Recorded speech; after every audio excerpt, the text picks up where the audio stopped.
चलिए स्वागत करता हूं आपका अपना YouTube चैनल मैथ अड्डा सारण में। फिर मैं हाजिर हो गया एक नए सेशन लेके। आज हम देखने वाले हैं एसके झा सर का जो ग्रुप डी का वॉल्यूम 2 प्रैक्टिस सेट आया है, उसका प्रैक्टिस सेट हम 3 देखने वाले हैं। तो चलिए, अगर आप हमारे चैनल पर नए हैं तो चैनल को सब्सक्राइब कर लीजिए और साथ ही साथ बेल आइकन को प्रेस कर लीजिए ताकि हम कोई भी वीडियो अपलोड करें तो उसका सीधे नोटिफिकेशन आप तक पहुंचता रहे। देखिए, हमने जीके जीएस का सेट नंबर 6 करा दिया है और इसका मैथ का प्रैक्टिस सेट 3 करा रहा हूँ, ठीक है।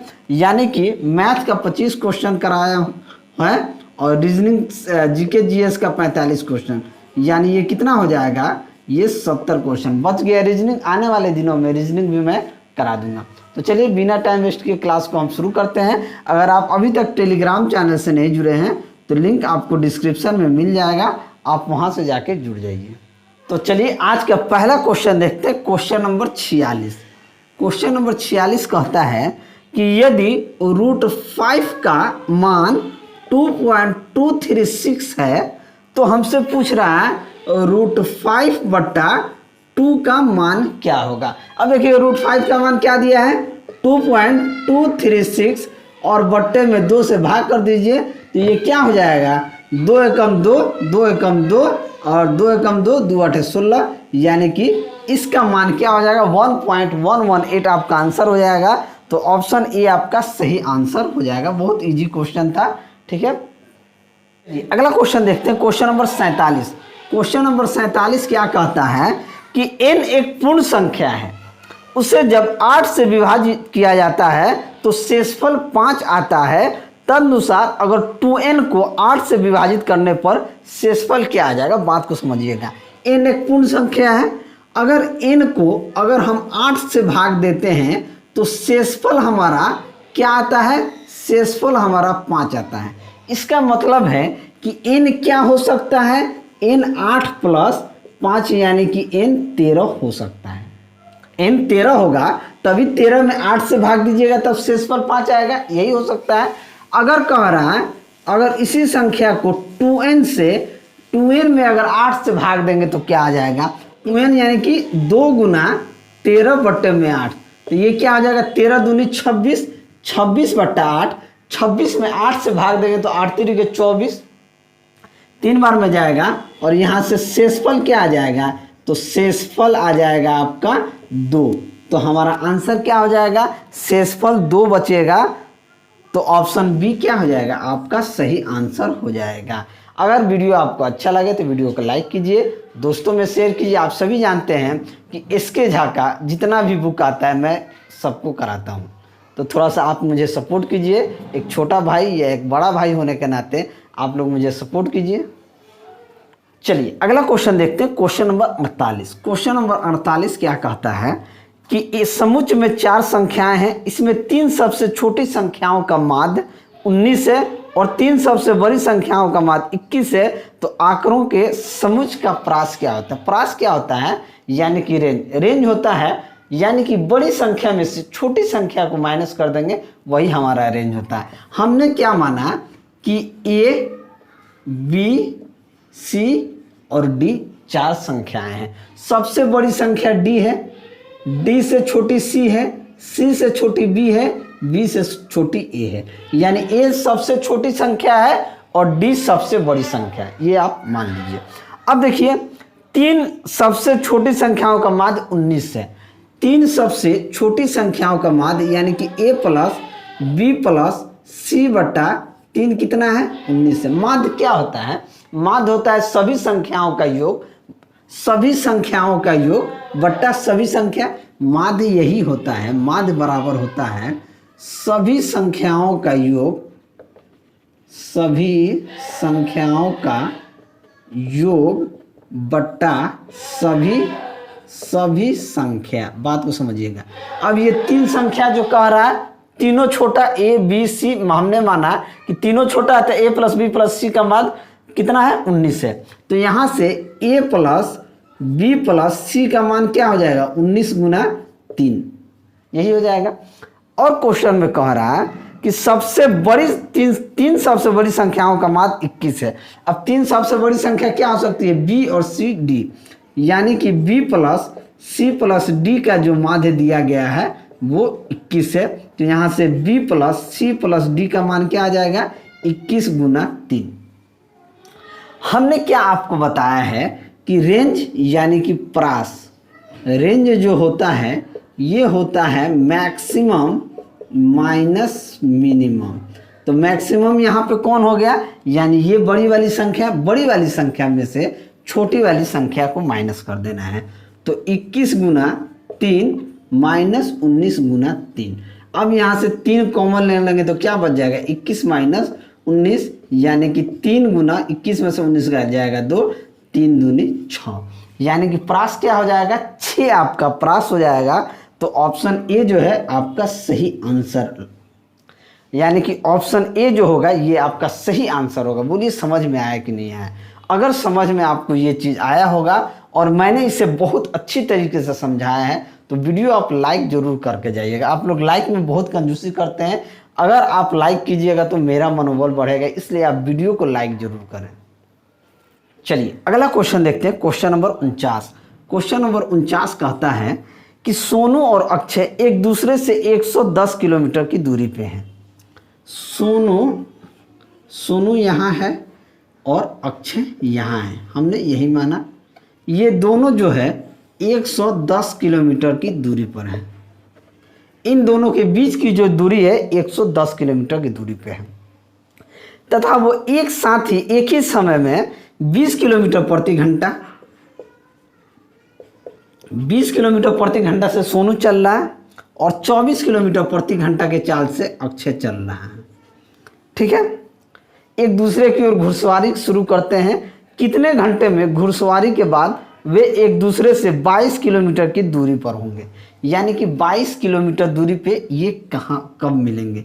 ये इधर से इस चाल से जा रहा, ये इधर से इस चाल से जा रहा है, यानी 22 किलोमीटर दूरी का मतलब हो गया कि 110 में से 22 घटाएंगे कितना हो जाए, 10 में से 2 गया 8 और 10 में से 2 गया 8, यानी कि उन दोनों के बीच की दूरी 88 किलोमीटर हो जानी चाहिए, तब जाके वो 22 किलोमीटर की दूरी पे, मान लीजिए 88 किलोमीटर अगर तय कर लेगा लो तो कितना बचेगा, 22 किलोमीटर ही दूरी बचेगा। अब देखिए अगर ये दोनों एक ही स्पीड से अलग अलग स्पीड से एक दूसरे के तरफ आएंगे तो इन दोनों का चाल क्या हो जाता है, चाल जुड़ जाता है।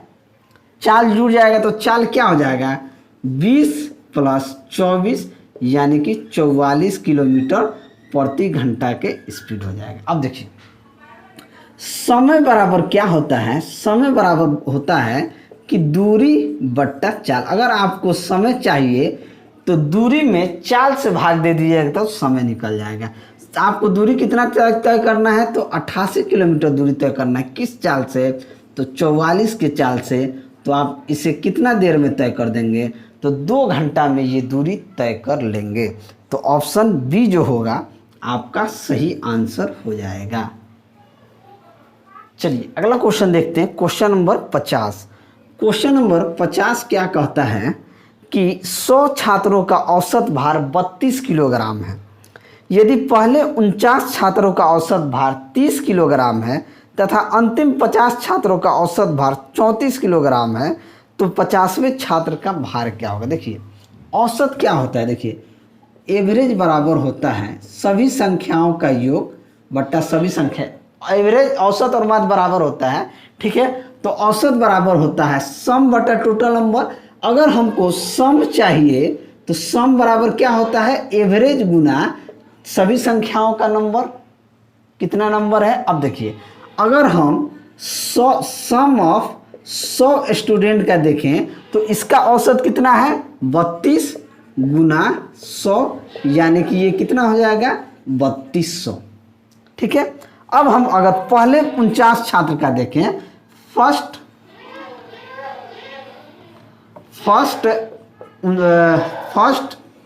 सम ऑफ 49 स्टूडेंट का देखें तो 49 स्टूडेंट का औसत भार कितना है, 30 किलोग्राम है। तो ये कितना हो जाएगा 49 गुना 30, यानी कि 1 0 चला जाएगा, 9 3 27 के साथ हाथ में 2, 3 चौके 12, 2 1470। और अंतिम 50 छात्रों का अंतिम यानी कि लास्ट 50 छात्र का सम कितना हो जाएगा, लास्ट सम ऑफ 50 छात्र का औसत कितना हो जाएगा, 34 गुना 50 यानी कि 0, पाँचों के 20 के 0, हाथ में 2 और 5 या 15 2 17 यानी कि ये 1700 हो गया। टोटल संख्या कितनी है, 3200। तो हमको 50वें छात्र का निकालना है तो क्या कर देना होगा, इन दोनों को जोड़ देना होगा। जब इन दोनों को जोड़ेंगे तो ये 0 7 7 4 11 के 1, हाथ में 1 1 2 1 3, कितना हो गया 3170। अब जब 3170 आ गया तो 50वें स्टूडेंट का क्या हो जाएगा, 50वें स्टूडेंट का औसत भार कितना हो जाएगा, 3200 माइनस 3170 यानी कि उसका 30 केजी भार हो जाएगा। तो 30 केजी भार हो जाएगा तो ऑप्शन कौन सा सही हो जाएगा, तो ऑप्शन बी जो है आपका सही आंसर हो जाएगा। अगला क्वेश्चन देखते हैं, क्वेश्चन नंबर 51। क्वेश्चन नंबर 51 क्या कहता है कि यदि 1 plus 1/cot² 63 degree minus sec² 27 degree plus 1/sin² 63 degree minus cosec² 27 degree हो तो इसका संख्यात्मक मान बताना है। संख्यात्मक मान, अब देखिए ये 1 प्लस 1/cot थीटा क्या होता है, 1/cot थीटा tan थीटा होता है। तो ये क्या हो जाएगा, tan² 63 degree minus sec² 27 degree plus 1/sin theta क्या होता है, 1/sin थीटा cosec थीटा होता है। तो ये हो जाएगा cosec² 63 degree minus cosec² 27 degree. अब देखेंगे कि यहाँ पे कुछ चेंजिंग हो सकता है। जैसे कि हम जानते हैं कि sec 90 डिग्री माइनस थीटा क्या होता है, cosec थीटा होता है। और ये भी जानते हैं कि cosec 90 degree minus theta sec theta होता है। ये चीज़ यहाँ बताना इसलिए ज़रूरी हो गया है क्योंकि यहाँ पे हम चेंज करने वाले हैं। देखिए 1 प्लस tan² 63 को tan² 63 ही रहने देते हैं। इस sec को अगर हम cosec में बदलेंगे तो देखिए sec 90 डिग्री माइनस थीटा क्या होता है, cosec थीटा होता है। तो ये क्या हो जाएगा, cosec² 27 डिग्री है तो 90 माइनस 27 यानी कि 63 डिग्री प्लस ये क्या हो जाएगा cosec² 63 डिग्री। अब देखिए minus cosec 90 degree minus theta क्या होता है, sec थीटा होता है। अब यहाँ cosec 27 डिग्री है तो ये क्या हो जाएगा, ये sec में बदल जाएगा यानी कि sec² 63 डिग्री। अब देखिए cosec² 63 डिग्री और cosec² 63 डिग्री कट जाएगा।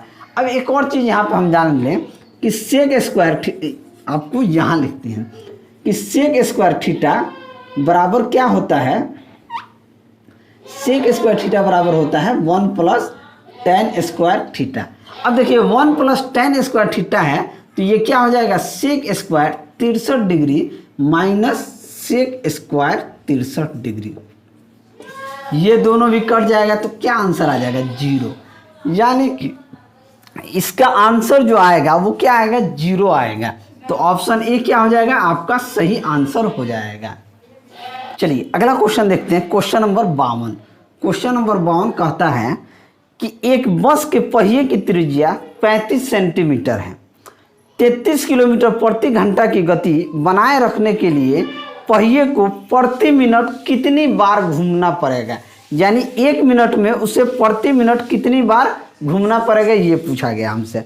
अब देखिए पहिए की त्रिज्या यानी कि आर कितना दिया है, 35 सेंटीमीटर दिया है और स्पीड जो हमारे पास दिया है, स्पीड दिया है 33 किलोमीटर प्रति घंटा, यानी 1 घंटा में 33 किलोमीटर दौड़ता है। अब देखिए ये सेंटीमीटर में है, ये किलोमीटर में है, तो इसे मीटर में हमको बदलना, सेंटीमीटर में बदलना पड़ेगा। तो ये 33 किलोमीटर में कितना मीटर होता है, तो 33,000 मीटर होता है गुना 100 बट्टा 1 घंटा में दौड़ता है तो 60 से भाग दे देंगे।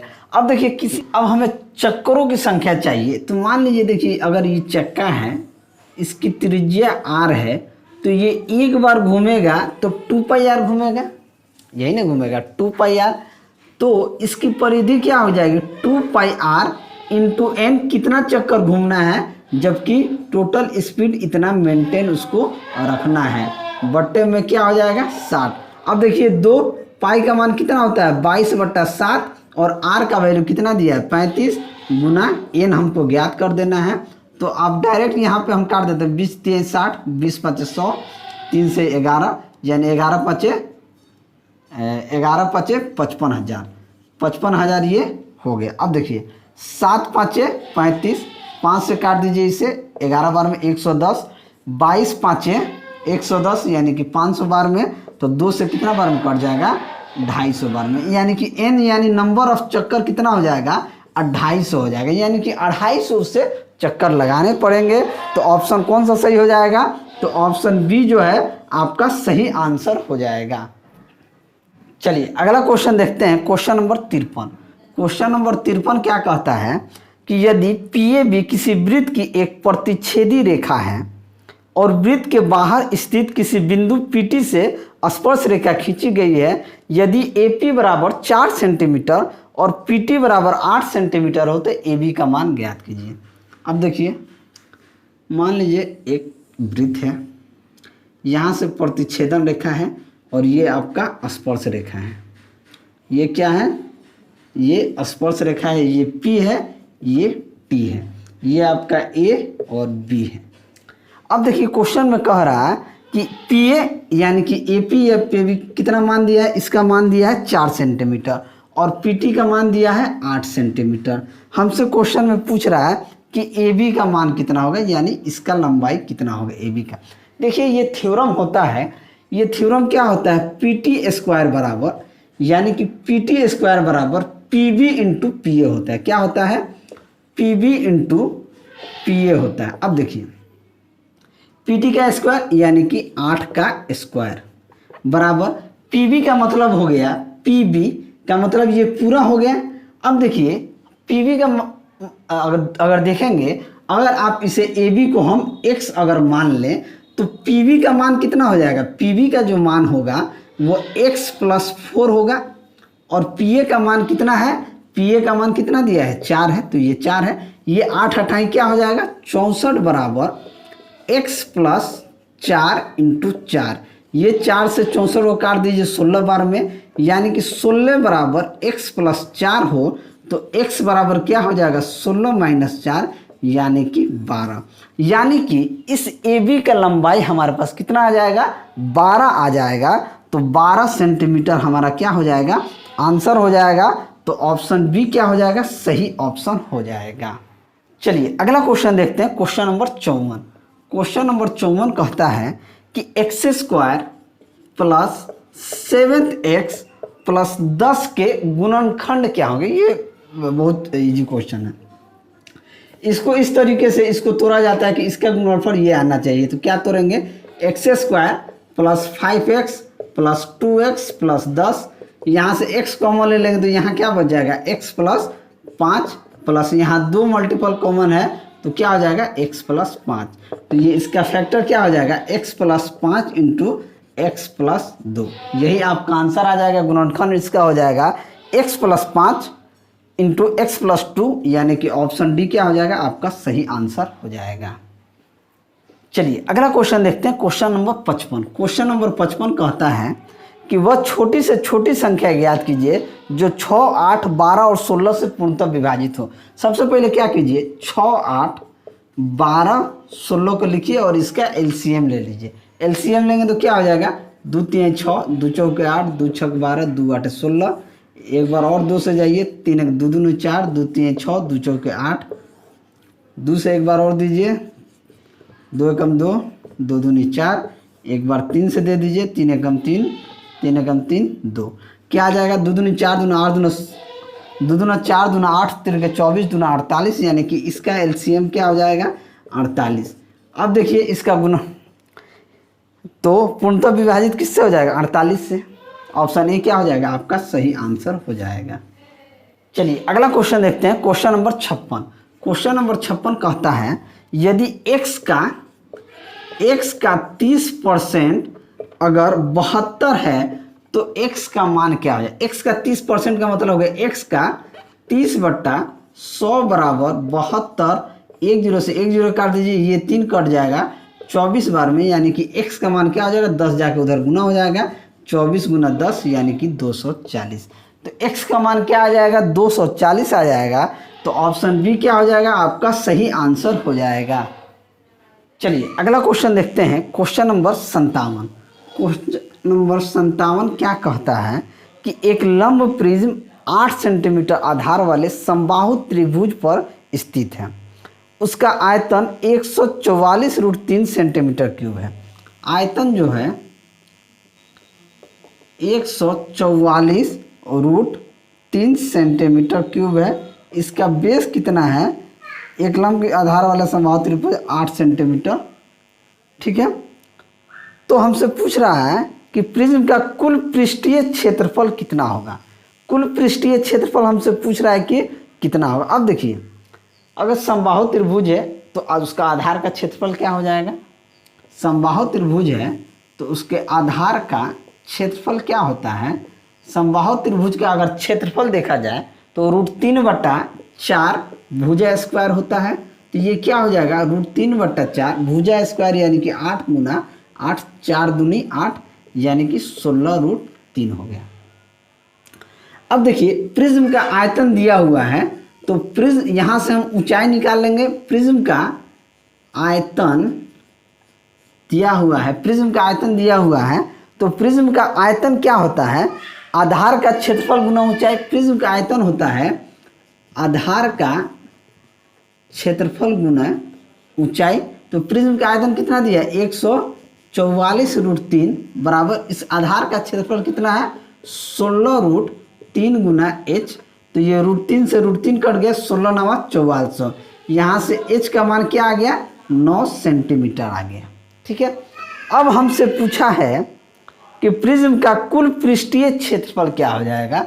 तो कुल पृष्ठीय क्षेत्रफल देखेंगे। यहाँ पे एक और चीज जान जाए कि इसका परिमाप कितना होगा, त्रिभुज का, समबाहु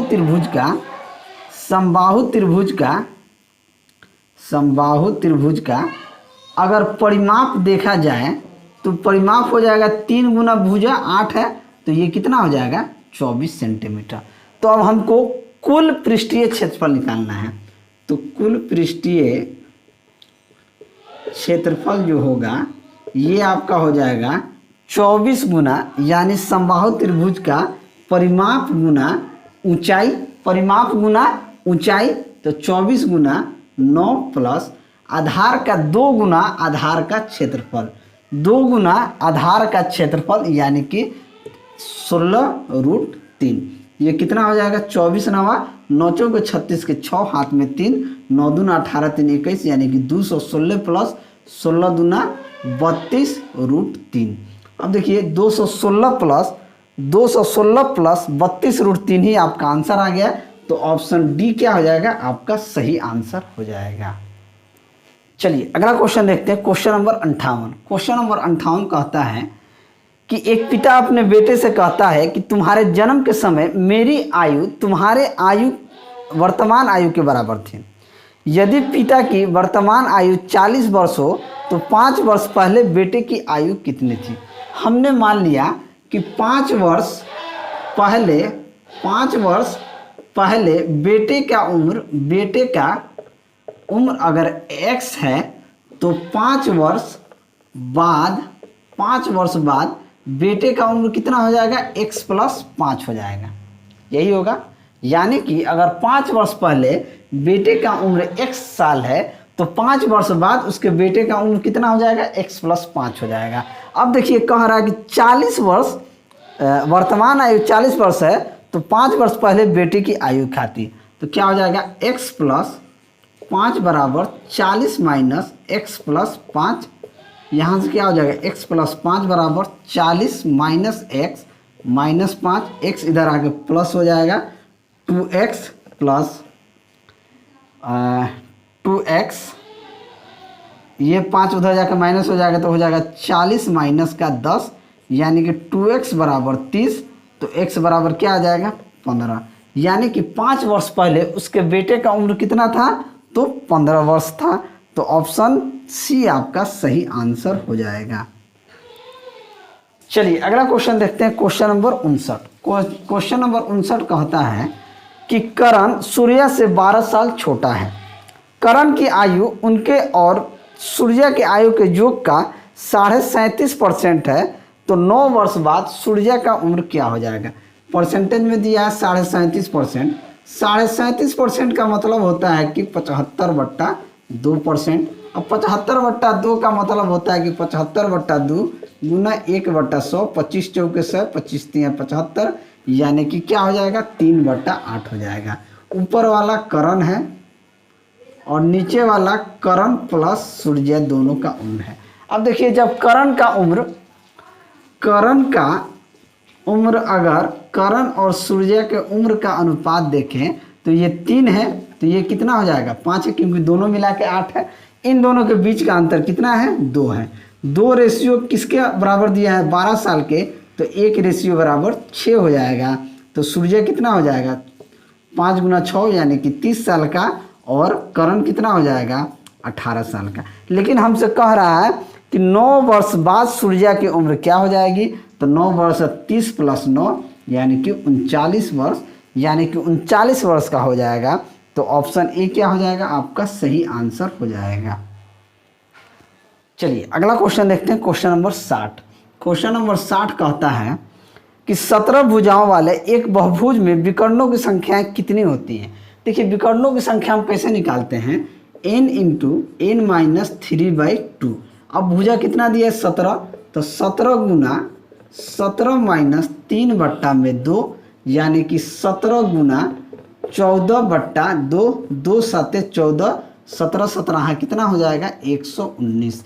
तो कितना हो जाएगा आपका 119, यानी कि ऑप्शन डी क्या हो जाएगा आपका सही आंसर हो जाएगा। चलिए अगला क्वेश्चन देखते हैं, क्वेश्चन नंबर 61। क्वेश्चन नंबर 61 कहता है कि निर्देश प्रश्न 61 से 62 दिए गए दंड आलेख को ध्यानपूर्वक पढ़िए और इस पर आधारित प्रश्नों के उत्तर दीजिए। 61 में कह रहा है किस देश में जन्म दर भारत में जन्म दर से 66.2/3% कम है। तो 66.2/3% कम का मतलब होता है ये होता है 200/3%। अब 200/3% का मतलब होता है 200/3 गुना 1/100, 2 0 से 2 0, 2/3। अब देखिए 2/3 कम का मतलब हो गया कि ये 1/3 हो गया। क्या हो जाएगा 1/3 हो जाएगा। 3 में अगर 2 कम हो जाएगा तो क्या हो जाएगा 1 हो जाएगा। 3 से 2 तो ये 1/3 हो जाएगा।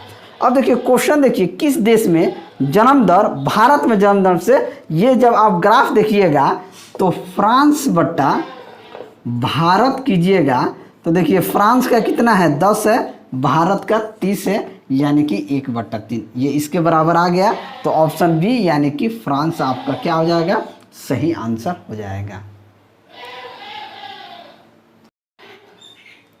चलिए अब क्वेश्चन नंबर 62 देखते हैं। क्वेश्चन नंबर 62 कहता है कि चीन में जन्म दर न्यूजीलैंड में जन्म दर का कितना प्रतिशत है।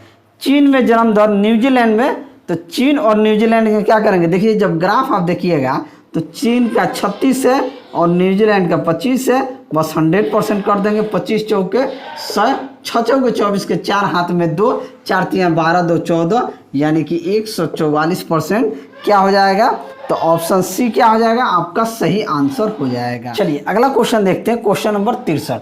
क्वेश्चन नंबर 63 कहता है कि 934 के पावर 43 गुना 572 के पावर 572 गुना 739 के पावर 49 गुना 276 के पावर 50 गुना 438 के पावर 58 का इकाई अंक क्या होगा। देखिए इकाई अंक के लिए मैंने पहले ही वीडियो में बताया था कि सबसे पहले दी गई पावर में 4 से भाग दीजिए, अगर शेषफल आता है तो इकाई अंक के ऊपर वो पावर रख दीजिए, अगर शेषफल 0 आता है तो पावर 4 ही रहेगा।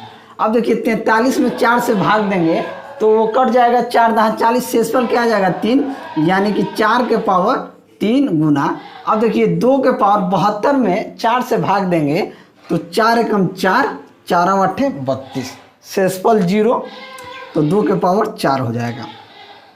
9 में 12 चौक 48 यानी कि शेषफल 1, तो 9 के पावर 1 गुना 6 के पावर 48 में भाग देंगे तो शेषफल 2 आ जाएगा, 6 के पावर 2 गुना इस 8 के पावर में भाग देंगे 4 एकम 4, ये कितना बार में कट गया, 14 चौका 56 यानी इसका भी शेषफल 2 आ जाएगा। अब देखिए 4 चौका 16 चौका 64, यहाँ से रिमाइंडर क्या आ जाएगा, इकाई 1 4, 2 दूनी 4 दूना 8 दूना 16, यहाँ से 6 आ जाएगा, 9 एकम 9 तो 9 ही रहेगा, 6 चक्का 36 यानी कि यूनिट डिजिट यहाँ 6 आ जाएगा, 8 अठाई 64 यानी कि 4 आ जाएगा। अब देखिए 6 चौके 24 यहाँ 4 आ गया, 4 नवा 36 6 आ गया, 6 चक्का 36 6 आ गया, 6 चौके 24 4 आ गया, यानी इसका यूनिट डिजिट क्या आ जाएगा, 4 आ जाएगा। तो ऑप्शन बी आपका सही आंसर हो जाएगा। चलिए अगला क्वेश्चन देखते हैं, क्वेश्चन नंबर 64। क्वेश्चन नंबर 64 कहता है कि 3 के पावर 81 को 5 से भाग देने पर शेषफल क्या प्राप्त होगा। अब देखिए इसे हम क्या लिख सकते हैं, 3 के पावर 81 है तो इसे हम लिख सकते हैं 3 के पावर 80 गुना 3 के पावर 1/5। अब देखिए ये पावर 80 है तो ये 5 जो होगा इस वाले चीज़ को पूरा काट देगा, लेकिन बच जाएगा ये 3, तो ये क्या बचेगा, ये जो 3 बचेगा तो मान लीजिए अगर 3/5 बचता है तो रिमाइंडर क्या आ जाएगा, रिमाइंडर आपका 3 ही आ जाएगा। तो ऑप्शन ए आपका क्या हो जाएगा, सही आंसर हो जाएगा। अगला क्वेश्चन देखते हैं, क्वेश्चन नंबर 65। क्वेश्चन नंबर 65 कहता है कि यदि 1/3.718 बराबर 0.2689 है तो 1/0.0003718 का मान ज्ञात कीजिए। अब देखिए आपको यहाँ से वैल्यू पुट निकालना है। अब देखिए 1/3.718 को अगर हम यहाँ 10,000 से इधर भी गुना करते हैं और 10,000 से इधर भी गुना करते हैं तो हमारे पास क्या निकल के आता है, ये निकल के आता है, ये हो जाएगा 1/0.0003718 बराबर ये क्या हो जाएगा 2689, यानी कि 1/0.0003718 का मान कितना आ जाएगा 2689 आ जाएगा। तो आपका आंसर क्या हो जाएगा 2689, यानी कि ऑप्शन डी क्या हो जाएगा आपका सही आंसर हो जाएगा। चलिए अगला क्वेश्चन देखते हैं, क्वेश्चन नंबर 66। क्वेश्चन नंबर 66 कहता है कि 435076 में 5 का स्थानीय मान और जातीय मान का अंतर क्या हो जाएगा। 5 का स्थानीय मान, अगर स्थानीय मान देखा जाएगा तो 500 और जातीय मान क्या होता है, ये तो स्थानीय मान हो गया और जातीय मान 5 का क्या होता है 5 ही होता है। इन दोनों का अंतर क्या हो जाएगा 4995, यानी कि आपका अंतर कितना आ जाएगा 4995, यानी कि ऑप्शन ए आपका सही आंसर हो जाएगा। चलिए अगला क्वेश्चन देखते हैं, क्वेश्चन नंबर 67। क्वेश्चन नंबर 67 कहता है कि 459 को रोमन में लिखें, रोमन में लिखें, 459 को रोमन में लिखें। देखिए रोमन के लिए मैं आप सभी को एक चीज़ बता दूं कि 459 डी का मतलब होता है 500, सी का मतलब होता है 100, एल का मतलब होता है 50। बात को समझिएगा। अब देखिए 500 है तो 500 से पहले सी लगा देंगे तो ये कितना हो गया, सी लग गया तो ये हो जाएगा 400। अब ये सी 100 है, डबल सी कर देंगे तो 200 हो जाएगा, ट्रिपल सी कर देंगे तो 300 हो जाएगा, लेकिन 400 लिखने के लिए हम सी डी लिख देंगे तो हमारा क्या हो जाएगा 400 हो जाएगा। तो ये 400 हो गया। 59 के लिए एल के लिए क्या हो जाएगा 50, एल के लिए 50 हो गया और 9 के लिए क्या लिख देते हैं, ये 9 के लिए ये लिख देते हैं। तो CDLIX कह सकते हैं कि इसे लिख देंगे तो हमारा आंसर आ जाएगा CDLIX, यानी कि ऑप्शन बी क्या हो जाएगा आपका सही आंसर हो जाएगा। रोमन पे मैंने एक वीडियो बनाया है, अगर आप लोग नहीं देखे तो जाकर देख सकते हैं। चलिए अगला क्वेश्चन देखते हैं, क्वेश्चन नंबर 68। क्वेश्चन नंबर 68 कहता है कि ए और बी एक साथ किसी कार्य को 35 दिन में पूरा कर सकते हैं, बी और सी एक साथ इसे 43.75 दिनों में पूरा कर सकते हैं, सी और ए उसी कार्य को मिलकर 52.5 दिन में पूरा कर सकते हैं। देखिए ए प्लस बी एक काम को 35 दिन में पूरा कर सकते हैं, बी प्लस सी एक साथ इसे 43.75 दिन में पूरा कर सकते हैं और सी प्लस ए इस काम को 52.5 दिन में पूरा कर सकते हैं। तो सी अकेला इस कार्य को कितना दिन में, सबसे पहले इन तीनों का आपको एलसीएम निकालना है। जब आप इसका एलसीएम निकालिएगा तो आपका एलसीएम आ जाएगा 525, इन सभी का एलसीएम निकालिएगा तो 525 आ जाएगा। अब देखिए 525 आ गया, अब 525 को 35 से भाग देंगे तो ये कितना बार में जाएगा, 35 से कम 35, थोड़ा सा हमें ये कैलकुलेट, तो इसका क्षमता हमको यहाँ निकल के आएगा। जब क्षमता निकल के आएगा करते हैं, इसका क्षमता निकालेंगे तो ए प्लस बी का क्षमता क्या हो जाएगा 525/35। जब आप 525 को 35 से भाग दीजिएगा तो आपका कितना निकल के आ जाएगा, 15 निकल के आ जाएगा। यानी ए प्लस बी की क्षमता कितना आ जाएगा 15। बी प्लस सी की क्षमता अगर आप निकाले जाएंगे 525/43.75 से भाग देंगे तो ये निकल के कितना आ जाएगा 12, और सी प्लस ए की क्षमता आ जाएगा 525/52.5 यानी कि 10। अब देखिए ये ए बी बी सी सी ए ये कितना है, 2 गुना है, तो ये क्या हो जाएगा 2 × ए प्लस बी प्लस सी हो जाएगा। इसको जोड़ेंगे 5 2 7 और 1 1 2 1 3 यानी कि 37। अगर हम ए प्लस बी प्लस सी की क्षमता देखें तो ये हो जाएगा 37/2 यानी कि 18 दूनी 36 होता है, यानी कि 18.5। यानी ए प्लस बी प्लस सी की क्षमता 18.5 आ गए। लेकिन हमसे प्रश्न में पूछा है कि सी अकेला उस कार्य को कितने दिन में पूरा करेगा। अब देखिए टोटल एफिशिएंसी कितना है 18.5 है, हमको सी का एफिशिएंसी निकालना है तो ए प्लस बी की एफिशिएंसी कितना है 15 है। अगर इसे हम 15 मान लेंगे तो ये कितना हो जाएगा 3.5 हो जाएगा, यही होगा। जब ये 3.5 होगा तो सी अकेला 525 काम को 3.5 के हिसाब से कितना दिन में कर देगा, तो ये हो जाएगा ऊपर नीचे 10 से गुना करेंगे तो ये 35 हो जाएगा। 35 को 525 से काटेंगे तो ये कट जाएगा 150 बार में, यानी कि 150 दिन में इस काम को क्या कर देगा, समाप्त कर देगा। तो ऑप्शन बी क्या हो जाएगा, आपका सही आंसर हो जाएगा। अगला क्वेश्चन देखते हैं, क्वेश्चन नंबर 69। क्वेश्चन नंबर 69 कहता है कि 2 पाइप किसी टैंक को क्रमशः 16 घंटा और 10 घंटा में भर सकते हैं और तीसरा पाइप टंकी को 32 घंटा में खाली कर सकता है। यदि तीनों पाइप को एक साथ खोल दिया जाए तो टंकी कितने समय में भर जाएगी। मान लीजिए एक ए पाइप है जो 16 घंटा में भरता है, बी पाइप है जो 10 घंटा में भरता है, सी जो है ये दोनों भरने वाला है, सी खाली करने वाला है, ये 32 घंटा में खाली करता है। तो सबसे पहले हम क्या करते हैं, एलसीएम निकालते हैं। एलसीएम 16 10 32 का एलसीएम हो जाएगा 160। फिर हम ए की अगर क्षमता इन दोनों का निकाल देंगे तो ये हो जाएगा 160/16 यानी कि 10। बी की क्षमता हो जाएगा 16 और सी की क्षमता हो जाएगा 32 5 100 यानी कि 5। ये दोनों तो भरेगा, ये खाली करेगा। अब देखिए ए प्लस बी प्लस सी तीनों को खोल दिया जाए तो ये तो 10 और 16 क्या करेगा, भरेगा, यानी कि 26 के एफिशिएंसी से भरेगा और 5 के एफिशिएंसी से खाली करेगा, यानी कि 1 घंटा में ये कितना भरेगा 26 लीटर मान लीजिए पानी भरेगा तो ये 5 लीटर तो निकाल भी देगा, तो टोटल कितना जाएगा 21 लीटर, यानी 160 लीटर पानी भरना है। तो 21 के एफिशिएंसी से कितना देर में भरा जाएगा, तो 160/21 यानी कि 7.13/21 आपका सही आंसर हो जाएगा। तो ऑप्शन बी क्या हो जाएगा, सही ऑप्शन हो जाएगा। ये अगला क्वेश्चन और ये अंतिम क्वेश्चन, क्वेश्चन नंबर 70 क्वेश्चन कह रहा है कि एक दुकानदार 20% का बट्टा देता है और 9 वस्तुएं खरीदने पर 1 वस्तु फ्री में देता है।